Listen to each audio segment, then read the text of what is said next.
우리 지난주에 전도서와 아가서를 읽었습니다. 우리 전도서는 뒤틀리고 부조리한 세상 살아가는 것이 괴로운 일이요 허무한 일이다, 이렇게 말씀하시는 가운데 우리에게 두 가지를 권면합니다. 오늘 우리 본문은 첫 번째로 즐기라 하는 말씀을 하고 계세요. 9장 7절부터 9절입니다. 무엇을 즐기라고 하시냐면 하나님이 우리에게 선물로 주신 것들을 누리고 즐기라고 하십니다. 둘째는 10절부터 12절까지인데 기억하라고 하십니다. 무엇을 기억하라고 그러시냐면 죽음을 기억하라고 그러세요. 그래서 오늘 설교 제목을 즐기라 기억하라로 정했습니다. 먼저 즐기라고 하세요. 여기 7절에 보면 너는 가서 기쁨으로 내 음식물을 먹고 즐거운 마음으로 내 포도주를 마시라. 8절 내 의복을 항상 희게 하며 내 머리에 향기름을 그치지 아니하도록 하라. 9절에 내가 사랑하는 아내와 함께 즐겁게 살지어다 하고 말씀하십니다. 음식 즐거운 마음으로 맛있게 먹으라는 거예요. 포도주 즐겁게 마시라고 하십니다. 또 의복도 깨끗하게 입고 머리에 좋은 향수도 뿌리라는 것이죠. 또 너에게 주신 너의 아내를 사랑하고 즐겁게 살라고 그렇게 말씀하십니다. 여기 이제 우리 성경을 보면서 내 음식, 내 포도주, 내 의복, 내 머리, 네가 사랑하는 아내 이렇게 표현하시죠. 그래서 우리가 정당하게 얻은 것, 또 정당하게 번 것, 그것을 즐기라고 하십니다. 여러분, 우리가 수고해서 얻은 것, 혹은 우리가 사랑해서 내 아내로 삼은 것, 그거 다 하나님께서 우리에게 선물로 주신 것이라고 말씀하면서 하나님이 선물로 주신 것이기 때문에 그것을 누리고 즐기라고 하세요. 이 9절 마지막에 뭐라고 말씀하냐면 내가 평생에 해 아래에서 수고하고 얻은 너의 몫이다. 하나님이 주신 분복이다. 그거 즐겨라 말씀하십니다. 우리 6장에서 이제 그런 이야기도 하셨어요. 어떤 사람이 열심히 일해가지고 자기 소원보다 더 지나치게 많은 것을 소유하게 됐어요. 그런데 그 사람이 그거 하나도 누리지 못하는 경우들이 있다고 그래요. 그렇죠? 어떤 사람이 돈 많이 벌어놨는데 근데 갑자기 그 다음날 암에 걸려가지고 그거 하나도 쓰지 못하고 병상에서 신음하다가 세상 떠나는 사람 많고요. 그렇잖아요. 그러니까 하나님이 우리가 이 땅에서 수고하고 얻은 것을 누리게 하시는 것도 하나님의 은혜요 선물이에요. 그거 잘 누리고 즐기라고 하시는 것입니다. 왜 이게 중요하냐면 우리 하나님 열심히 섬기는 사람들은 이런 생각을 가질 수 있기 때문이죠. 영적인 은혜만 내가 누려야지 이 세상에서 먹고 마시고 또 운동하고 오락하고 이런 것들을 내가 즐기면 안 되지, 이런 생각을 가질 수 있습니다. 그래서 기독교 역사 속에서도 이런 이 하나님이 주신 것들을 누리지 못하고 즐기지 못하는 경향들이 시시때때로 일어났어요. 초대교회에 아주 극단적인 금욕주의자는 이런 식으로 살기도 했습니다. 그런 사람을 기둥성자라고 했는데 그 기둥성자 중에서 최고로 유명한 시므온이라고 하는 기둥성자는 이 기둥을 세우고요. 처음에는 3m 위에서 살았어요. 그리고 나중에는 6m까지 그 기둥을 높이고요. 나중에는 18m 기둥을 세웠어요. 거기 이제 폭이 한 2m 되는 그곳에서 거기서 평생을 산 거예요. 해가 쬐거나 추위가 오거나 더위가 오거나 비가 오거나 눈이 와도 그 모든 것들을 다 견디고 거기서 살았어요. 그게 하나님을 기쁘시게 해드리는 일이라고 생각이기 때문이에요. 그런 사람은 말이죠, 먹는 것, 마시는 것은 그저 단지 생존을 위한 것일 뿐 그거 즐기면 안 된다고 생각하는 것이에요. 그거 즐기면 하나님이 싫어하신다고 죄책감을 느낀 거예요. 그런데 성경은 뭐라고 말씀하십니까?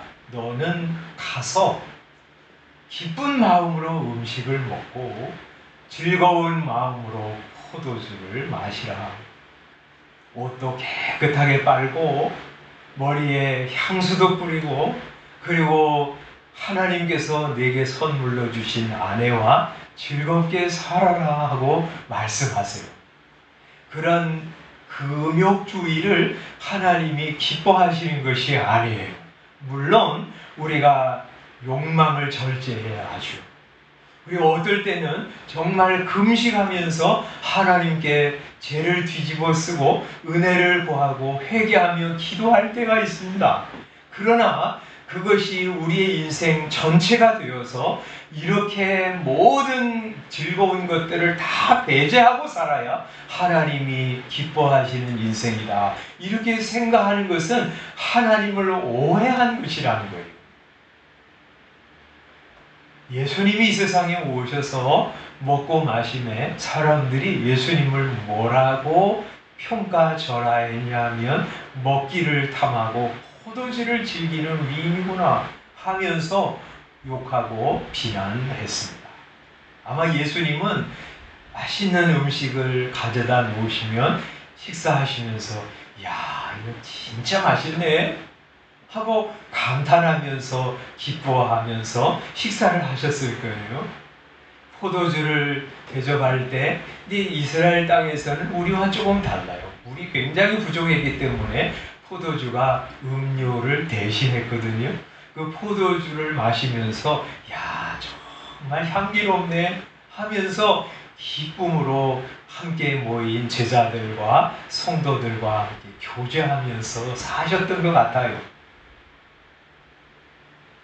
우리 먹는 것 하나님께서 우리에게 주신 선물이라고 생각하면서 즐겁게 먹는 거예요. 마시는 거, 우리 이제 전에 코로나 때문에 식당도 제대로 못 가고 카페도 제대로 못 갔잖아요. 근데 요새는 또 마음껏 식당도 하고 카페 가서 사랑하는 사람과 대화도 나누고 또 은혜를 나누고 그러잖아요. 그 얼마나 좋은 거예요.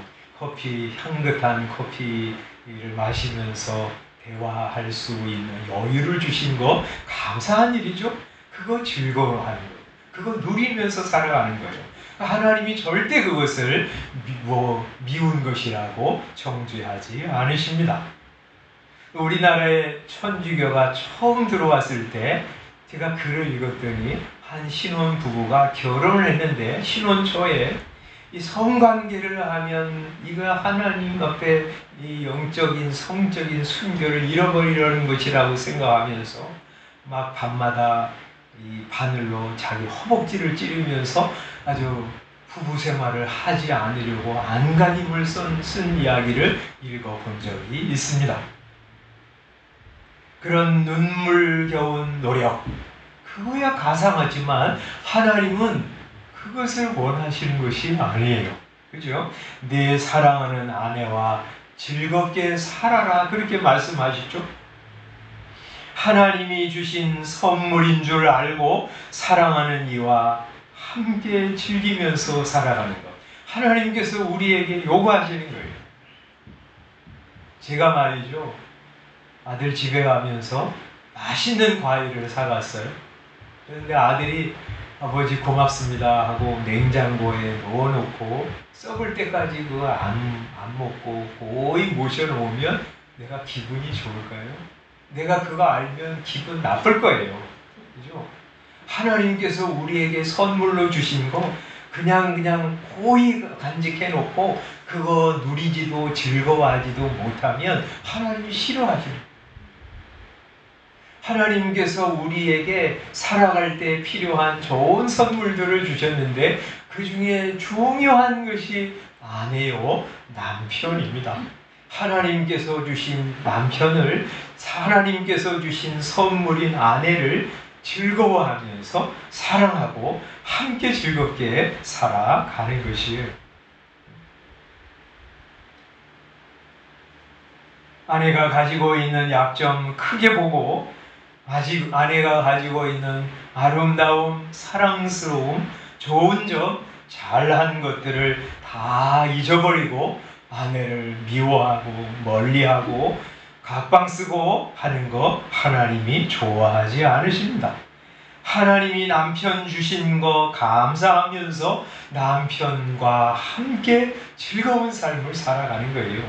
남편과 함께 살면서 남편이 가진 잘못, 그가 가진 약점, 그것을 크게 보고 그가 한 수고, 그가 가지고 있는 장점, 잘한 것 하나도 생각하지 않고 다 잊어버리고 그 약점만 크게 부각해서 저 인간하고 사는 내가 참 불행한 년이지 하면서 살아가는 거 하나님이 좋아하지 않으세요.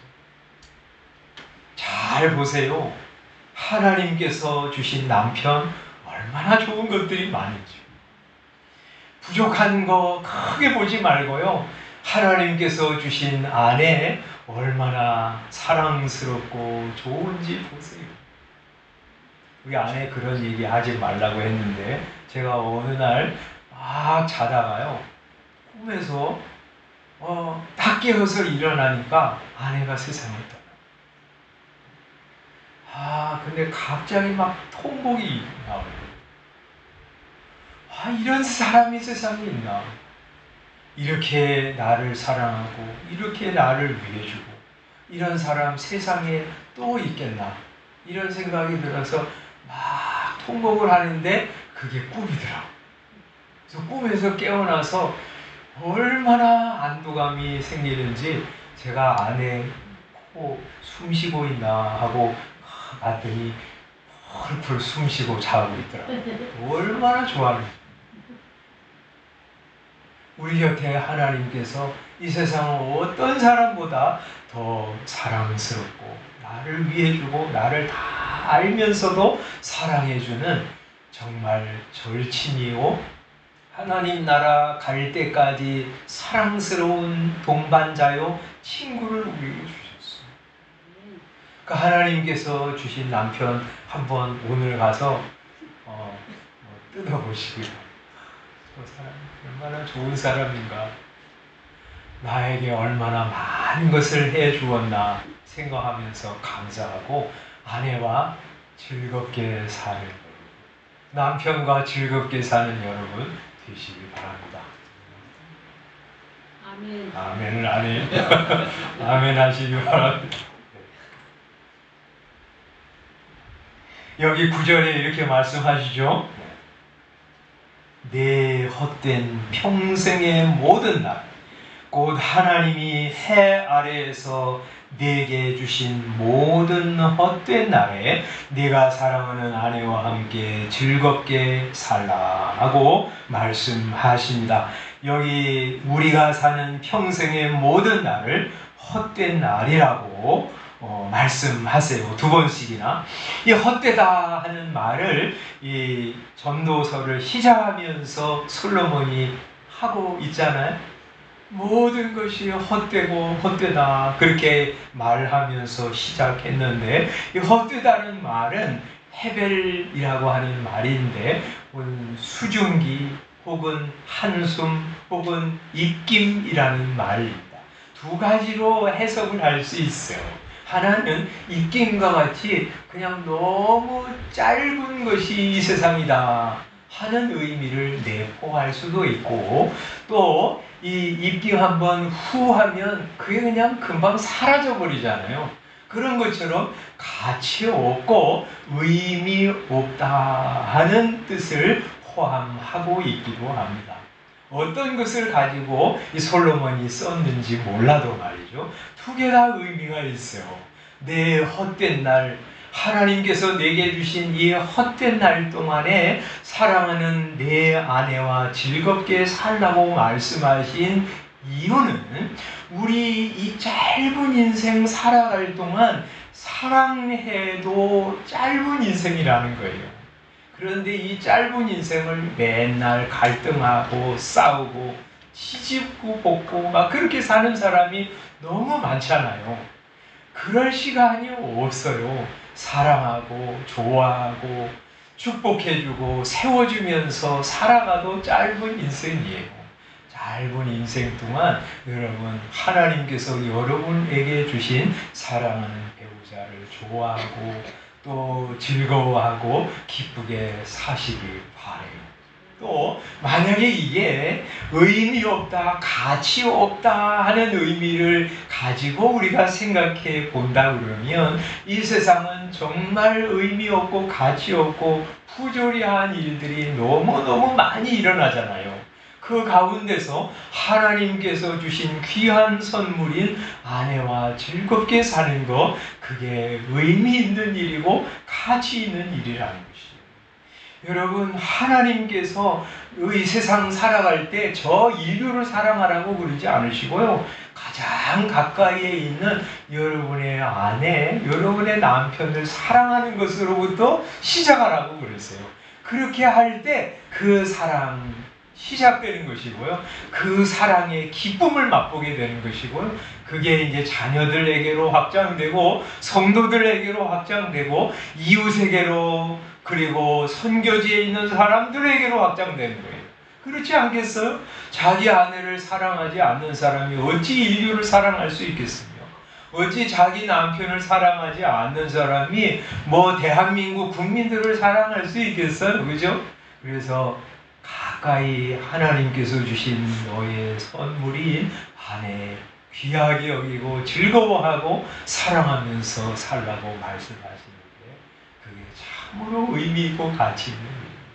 그거는 옛날 우리 윗세대 사람들이 아내를 사랑하는 것은 하지 말아야 될 것이라고 생각하면서 아내 구박하고 밖에서 나가서 선한 사람, 뭐 괜찮은 사람, 뭐 그런 평가를 받는 거, 그건 의미가 없는 일이에요. 그죠? 아내 사랑하는 거, 남편 사랑하는 거 가치 있는 일이고 의미 있는 일입니다. 아내 사랑하는 성도 여러분, 남편 사랑하는 성도 여러분 되시기를 축원합니다. 그런데 기쁨으로 내 음식을 먹고 즐거움으로 내 포도주를 마시라. 의복 깨끗하게 하고 머리에 향기름을 바르라. 내 사랑하는 아내를 즐거워하라는 말씀이 쾌락주의를 장려하는 말씀은 아닙니다. 하나님이 주신 것을 즐거워하라는 말씀과 쾌락주의는 다릅니다. 뭐가 다르냐면 우리 성경이 우리에게 즐거워하고 기뻐하라고 하는 것은 하나님이 주신 테두리 안에서 즐거워하라는 것이고요. 쾌락주의는 뭐냐면 그 테두리를 내가 깨뜨려서라도 내가 즐거워해야 되겠다 하는 사고방식이에요. 하나님이 질서를 주셨어요. 우리에게 성의 기쁨을 맛보게 하셨어요. 그건 어디에서 즐거워하는 것이냐? 부부라고 하는 한도 내에서 즐거워하라는 말씀이에요. 그런데 쾌락주의는 무엇입니까? 부부가 뭐가 중요하냐? 나는 밖에서도 즐거워할 거야 하는 것이죠. 그런 사고방식입니다. 하나님은 한 남자와 한 여자로 하여금 한 몸을 이룰지로다 하고 말씀하시고 그 가운데 아내, 남편을 즐거워하면서 거기서 부부관계도 하고 또 지성적으로 영적으로 하나가 되어서 즐거움을 누리라고 하시는데 쾌락주의는 그런 한 남자와 한 여자로 제정해 주신 결혼 제도까지 넘어서서 쾌락을 누리려고 하는 거예요. 그래서 그것을 쾌락주의라고 하는 거예요. 하나님은 남자와 여자로 하여금 한 부부를 이루게 하셨는데 내가 왜 그래야 되냐? 남자가 남자를 사랑하는 거, 여자가 여자와 부부가 되는 거, 그게 뭐가 문제인데 내가 사랑하겠다는데 하면서 가는 것이 쾌락주의예요.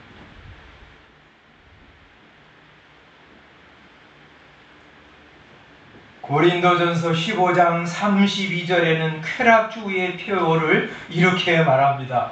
내일 죽을 터이니 먹고 마시자. 내일 내가 무슨 일을 만나도 나는 오늘 쾌락을 누릴 거야 하는 것이 쾌락주의의 표어입니다. 성경은 그런 쾌락을 우리에게 허용하지 않았어요. 그것은 자기를 해하는 것이고 상대방을 망치는 것이며 공동체를 파괴해야 하는 악입니다. 그러므로 우리는 말이죠, 하나님께서 질서 안에 주신 것들을 소중하게 여기고 하나님의 선물로 여기고 누리고 즐깁니다. 그죠? 그래서 뭐라 그랬어요? 내 음식물, 내 포도주, 내 머리에, 내 의복, 내 아내, 이렇게 말씀하셨어요. 그것은 말이죠, 내가 수고해서 번 것 하나님이 주신 선물이라고 여기고, 하나님 앞에서 언약한 아내, 남편, 하나님이 주신 선물이라고 여기며 누리고 즐거워하라는 것입니다. 그거 즐거워하면서 누릴 때 다른 것에 관심을 기울이지 않습니다. 왜 사람들이 바람을 핍니까? 자기 아내 소중하고 귀하고 중한 거 알고 즐기지 않기 때문이 아니겠어요? 왜 자기 남편 대신 하나님이 주신 한계를 넘어가서 다른 남자를 사랑하려고 합니까? 하나님께서 자기에게 주신 자기 남편을 즐거워하고 그 안에서 만족을 누리지 못하기 때문이 아닙니까? 그러므로 성도 여러분, 하나님께서 여러분에게 주신 선물 즐기시기 바랍니다. 그 안에서 만족하시기 바랍니다. 그걸 잘 보세요. 그러면 그게 여러분에게 꼭 필요한 선물입니다. 두 번째, 죽음을 기억하라고 하십니다. 10절에 이렇게 말씀하세요. 내 손이 이를 얻는 대로 힘을 다하여 할지어다. 내가 장차 들어갈 수월에는 일도 없고 계획도 없고 지식도 없고 지혜도 없도다. 그렇게 말씀하십니다. 우리가 죽은 후에 거긴 일 없어요. 계획 세운 거 다 이제 내려놓고 갑니다. 지식, 지혜, 여기서 세우는 지식과 지혜 다 내려놓고 갑니다. 죽은 후에는 다른 세월이, 다른 삶이 우리를 기다리고 있습니다. 그러므로 하나님이 이 땅에 사는 동안 일을 주시는 대로 열심히 감당하라고 하시는 말씀이고, 우리 손으로 수고한 것들을 누리면서 살아가라고 말씀하시는 것입니다. 죽은 후에 모든 것이 끝나니 이 땅에 사는 동안 열심히 일하라고 그러세요. 죽음이 닥쳐올 것을 기억하라고 하십니다. 건강하다고 젊다고 해서 난 안 죽어. 죽음 같은 건 내게 올 것이 아니야. 혹은 죽음 오더라도 나중에 올 것이야 하고 생각하지 말라고 그러세요. 죽음은 모든 사람에게 반드시 일어날 미래입니다. 시기만 모를 뿐입니다. 그래서 11절에 이렇게 말씀하세요. 11절, 내가 다시 해 아래에서 보니 빠른 경주자들이라고 선창하는 것이 아니고, 용사들이라고 전쟁에 승리하는 것이 아니고, 지혜자들이라고 음식을 먹는 것도 아니며, 명철자들이라고 재물을 얻는 것도 아니며, 지식인들이라고 은총을 입는 것도 아니니, 왜냐하면 시기와 기회는 그들 모두에게 임함이라 하고 말씀하시는데, 우리 여기 시기와 기회라고 번역이 되었는데, 지난 우리가 사용하던 개역 성경에는요, 시기와 우연은 그들 모두에게 임함이라 하고 번역했는데, 그게 훨씬 더 바람직한 번역입니다. 무슨 말이냐면 말이죠, 빨리 달리는 사람이, 최고 빨리 달리는 사람이 선착하게 될 거 아니에요, 그죠? 강한 힘이 센 용사 혹은 대군을 거느리고 간 군대가 승리하는 것은 뻔하잖아요. 그런데 그게 뻔한 게 당연히 이루어지지 못할 때도 굉장히 많아요. 왜냐하면 어떤 우연한 사건이 일어나므로 빨리 달리는 사람이 혹 넘어지거나, 자기는 열심히 달리는데 다른 사람이 와가지고 넘어뜨려가지고 선착을 못하는 일들은 많아요. 강한 군인이 나가서 싸우는데 약한 군인한테 쓰러지는 일들이 종종 있어요. 대군이 와가지고요, 적은 군대하고 싸우는데 당연히 이길 것 같은데 그러지 못하는 일들이 있어요. 지혜로운 사람이 지식을 얻고 사람들에게 은총을 받고 돈 많이 벌고 그럴 것 같은데 그러지 못하는 일들이 많이 생겨나는 것은요, 아주 예기치 못한 우연히 일어나는 것 같은 일이 일어나가지고 그것을 무효화시켜버리는 거예요. 그런 것처럼 12절에 이렇게 말씀하세요. 분명히 사람은 자기의 시기도 알지 못한다. 물고기들이 그물에 걸리고 새들이 올무에 걸리는 것처럼 인생들도 재앙의 날이 그들에게 호련히 임하면 거기에 걸리느니라 하고 말씀하세요. 나는 요새 그 평균 연령이 늘어났으니까 나 한 80세까지는 살겠지. 건강하니까. 그런데 그게 아니에요, 그죠? 어떤 예기치 않은 사건이 우리에게 툭 들어와가지고 우리의 인생을 무너지게 만드는 거죠. 마치 낚싯줄에 그냥 고기가 탁 걸리는 거죠.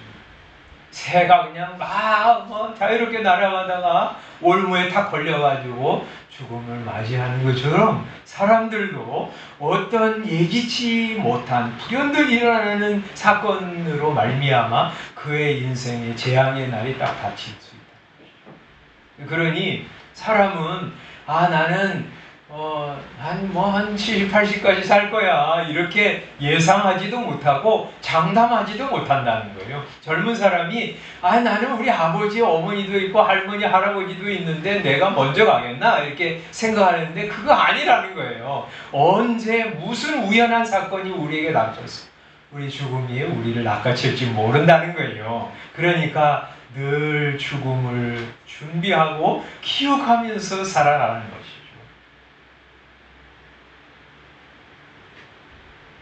내게도 죽음이 온다.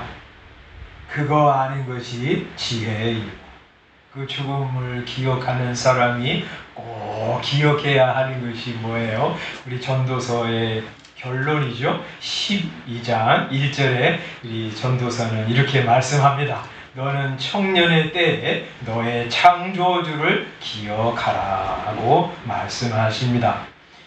그러면서 전에라는 말을 우리 성경에서 5번 말하고 있어. 곧 곤고한 날이 이르기 전에, 나는 아무 즐거움이 없다고 할 해들이 가깝기 전에, 해와 빛과 달과 별들이 어둡기 전에, 비 뒤에 구름이 다시 일어나기 전에, 이런저런 이런 일들이 일어나서 우리의 인생을 무너뜨리기 전에, 그런 말이죠.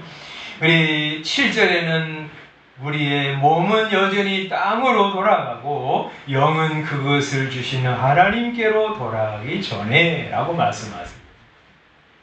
여러분, 그러므로 우리 죽음을 기억하는 사람은, 우리 자신의 죽음을 기억하는 사람은 우리의 창조주를 기억하면서 살아야 합니다.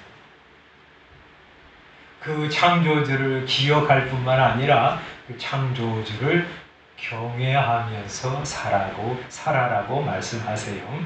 13절, 우리 14절 한번 같이 읽어보겠습니다. 시작. 일의 결국을 다 들었으니 하나님을 경외하고 그의 명령들을 지킬지어다. 이것이 모든 사람의 본분이니라. 하나님은 모든 행위와 모든 은밀한 일을 선악간에 심판하시리라. 전도서를 마감하면서 우리 솔로몬은 결론으로 이렇게 말합니다. 하나님을 경외하고 그의 명령들을 지키라. 이것이 모든 사람의 본분이다 하고 말씀하세요. 본래 이 히브리어 말에는 본분이라는 말은 본래 없습니다. 이것이 모든 사람이다 라는 말이고요. 또 조금 다른 말로 하자면 이것이 사람의 모든 것이다. 그렇게 말하는 것이죠. 여러분, 하나님을 경외하는 것, 그리고 그의 명령들을 지키는 것이 인생의 전부라고 할 수 있어요. 그거 없으면 인생 아무것도 없어요. 우리 전도서 우리 쭉 봤잖아요. 세상에는 부조리한 일들이 너무너무 많아요. 하나님을 제외하고 그것을 보면 분통 터져서 못 살 만큼 부조리한 일들이 너무너무 많습니다. 우리가 세상에서 지금 보잖아요. 왜 이 세상은 이 모양으로 굴러갈까? 분노가 아득하잖아요. 하나님을 대입하지 않으면 너무 힘들고 화나는 인생이에요. 하나님을 대입해야 돼요. 하나님을 경외하고 그의 명령대로 살아가는 것이 있어야 그 하나님의 명령, 하나님의 말씀을 가지고 이 세상을 파악해야 이 세상을 제대로 이해할 수 있어요. 여러분, 그렇지 않습니까? 세상만 보면 얼마나 부조리해요. 그런데 이 세상 끝난 후에 새로운 세상, 이 세상과 비교할 수 없이 영광스럽고 영원한 내세 삶과 함께 이 세상을 보면 이해가 안 해요. 납득이 됩니다. 여기서 하나님 없이 잘 되는 사람 이해할 수 없죠?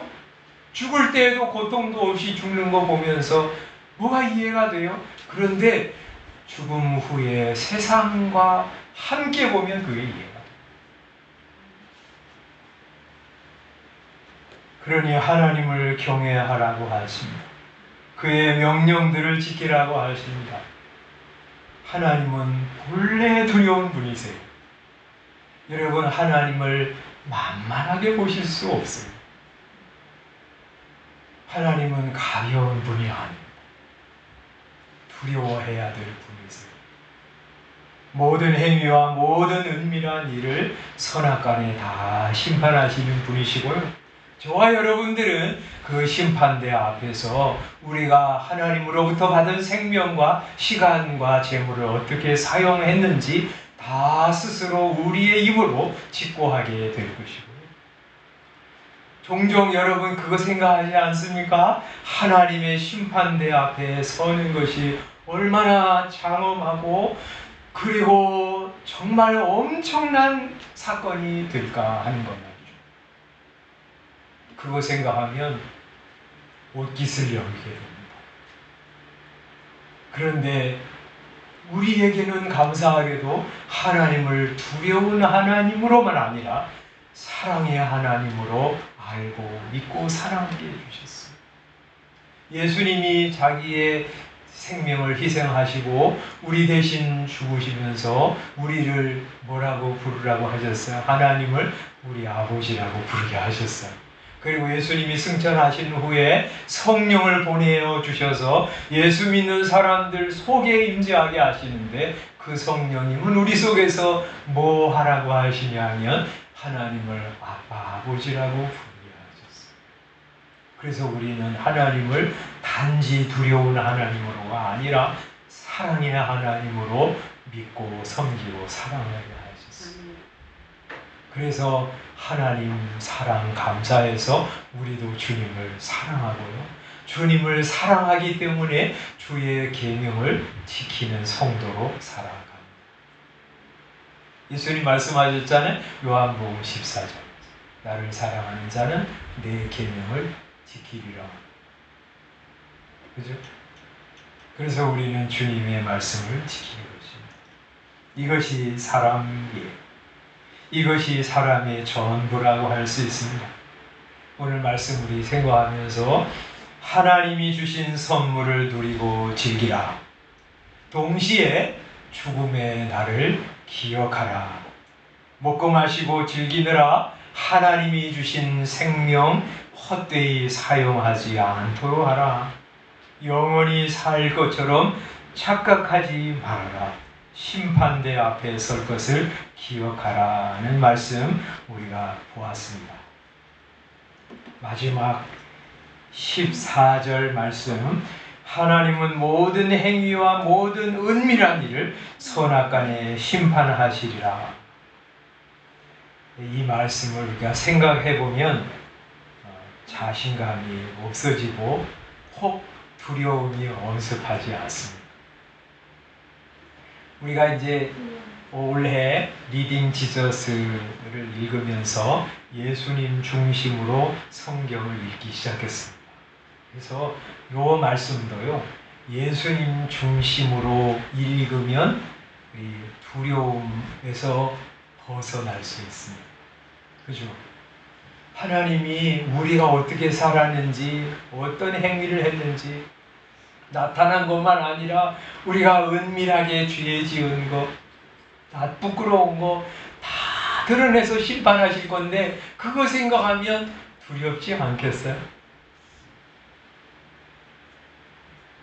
그런데 나 자신 없다는 두려움이 몰려올 때 나 같은 죄인이 어떻게 심판대 앞에 떳떳하게 설 수 있겠나?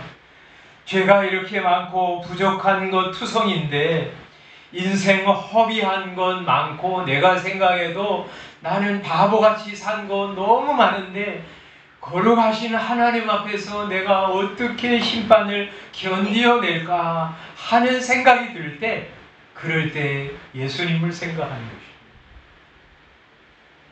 예수님이 우리가 잘못 산 것, 바보같이 산 것, 게으르게 산 것, 지혜롭지 못하게 산 것 다 가져가 줘서 십자가에서 우리 대신 형벌받아 죽으신 거예요.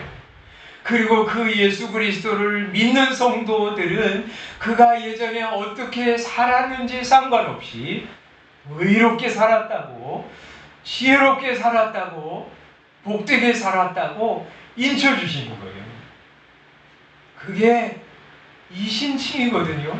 그래서 우리는 그 이신칭의 교리를 사랑하는 거예요.